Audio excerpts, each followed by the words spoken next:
அஸ்ஸலாமு அலைக்கும். Hi friends, welcome to salt and pepper. இன்றைக்கி நம்ம கிச்சனில் பீஃப் கிரேவி எப்படி ரொம்ப டேஸ்ட்டாக செய்யலாம் அப்படிங்கிறத பார்க்க போகிறோம். இப்போ வாங்க கிச்சனுக்கு பீஃப் கிரேவியை செய்ய ஆரம்பிக்கலாம். இதுக்கு ஃபஸ்ட்டு பீஃபை வேக வச்சு எடுத்துக்கலாம். அதுக்கு 3/4 கிலோ அளவுக்கு பீஃப் எடுத்திருக்கேன். அதை ஒரு குக்கரில் சேர்த்துக்கலாம்.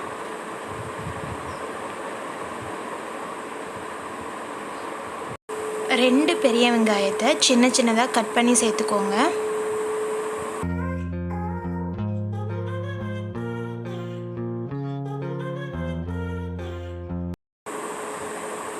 ரெண்டு பெரிய சைஸ் தக்காளியை கட் பண்ணி அதையும் சேர்த்துக்கோங்க.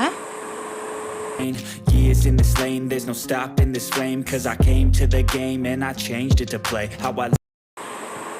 நம்ம இப்போ மசாலாலாம் ஆட் பண்ணிடலாம். 1 டீஸ்பூன் மஞ்சள் தூள் சேர்த்துக்கோங்க.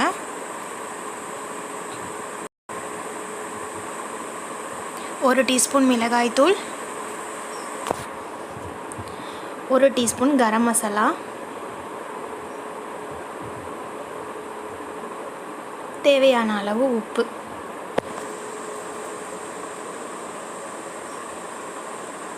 1 டேபிள் ஸ்பூன் இஞ்சி பூண்டு விழுது, 1/2 டீஸ்பூன் பட்டை கிராம்பு ஏலக்காய் தூள் சேர்த்துருக்கேன். அது இல்லை அப்படின்னா நீங்கள் ஸ்கிப் பண்ணிக்கலாம். இது எல்லாத்தையும் இப்போ நல்லா நம்ம மிக்ஸ் பண்ணி விட்டுக்கலாம்.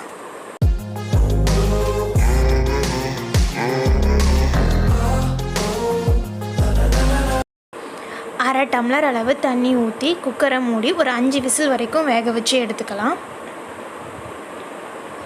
5 விசில் வந்ததுக்கப்புறம் ஓப்பன் பண்ணி பார்த்தோம் அப்படின்னா பீஃப் நல்லா வெந்திருக்கும். இப்போ நம்ம பீஃபை கிரேவி மாதிரி ரெடி பண்ணிக்கலாம். அதுக்கு ஒரு கடாயில் 2 குழிக்கரண்டி அளவு எண்ணெய் ஊற்றிக்கோங்க. எண்ணெய் சூடானதும் 2 பெரிய சைஸ் வெங்காயத்தை கட் பண்ணி வச்சுருக்கேன், அதை சேர்த்துக்கோங்க.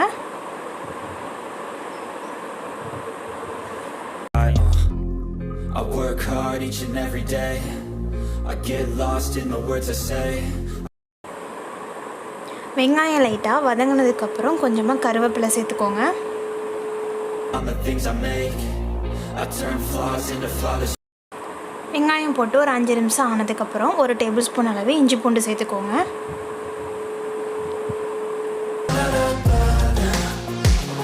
இஞ்சி பூண்டு பச்சை வாசனை போனதுக்கப்புறம் 1/2 டீஸ்பூன் மஞ்சள் தூள் சேர்த்துக்கோங்க.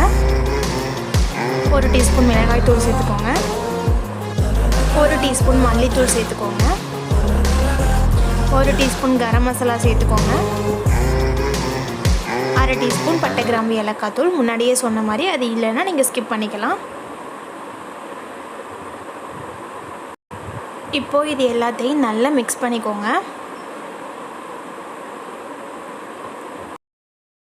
மசாலா எல்லாம் நல்ல எண்ணெயை விட்டு பிரிஞ்சு வந்ததுக்கப்புறம் நம்ம குக்கரில் வேக வச்சுருந்தோம்ல பீஃப், அதையும் சேர்த்துக்கோங்க. நல்லா ஒரு வாட்டி கிண்டி விட்டுக்கோங்க. நம்ம ஆல்ரெடி பீஃபை வேக வச்சு எடுத்துட்டோம், அதனால் மறுபடியும் இது குக் ஆகணும்னு அவசியம் இல்லை. அந்த மசாலாவோட பச்சை வாடெல்லாம் போகிற வரைக்கும் கடந்தாலே போதும். லாஸ்ட்டாக மல்லி இலை தூவிக்கோங்க. ஒரு 5 மினிட்ஸ் ஹை ஃப்ளேம்லேயே வச்சிங்க அப்படின்னா மசாலாவுடைய ரா ஸ்மெல் எல்லாம் போயிடும். அவ்வளோதான் ஃப்ரெண்ட்ஸ், நம்மளுடைய டேஸ்டான பீஃப் கிரேவி ரெடி ஆயிடுச்சு.